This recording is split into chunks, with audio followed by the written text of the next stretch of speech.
Je vais vous donner des exemples concernant les vertiges et je vous invite vivement à voir la vidéo précédente dans laquelle j'explique le sens biologique des vertiges.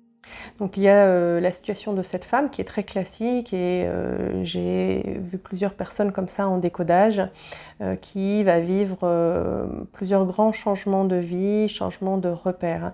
Elle a toujours vécu dans la même ville, elle s'est mariée là, elle a eu ses enfants, elle a tous ses amis, elle a sa maison, elle a tous ses repères et là elle va suivre son mari qui a une mutation professionnelle, donc ils changent de région, ils partent à quelques centaines de kilomètres, ils vont se retrouver dans un milieu plus rural avec moins de densité de population, donc isolé.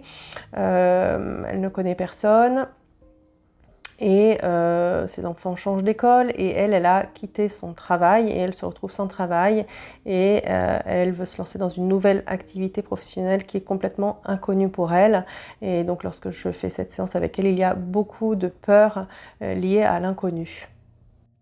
Des peurs liées à l'inconnu et des peurs de l'avenir, du fait qu'il y a des incertitudes sur l'avenir, en particulier sur son avenir professionnel.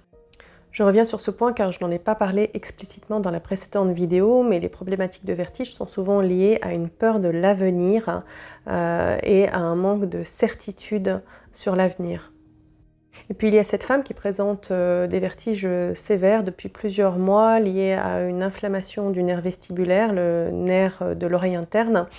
Son histoire, c'est que le couple ne peut pas avoir d'enfants, ils ont fait un dossier d'adoption et ils vont très prochainement accueillir cet enfant adopté dans leur foyer. Et là, elle a des grosses peurs de l'avenir, sa vie va être bouleversée, elle a peur de ne pas être capable d'être mère, elle a peur que ça ne se passe pas bien, elle dit j'ai besoin de contrôler, de savoir que ça va bien se passer.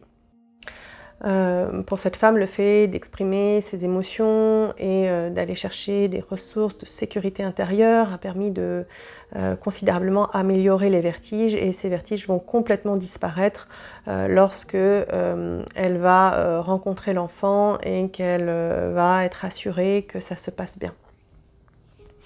Alors dans une prochaine vidéo, je vous donnerai encore quelques exemples un petit peu différents concernant les vertiges.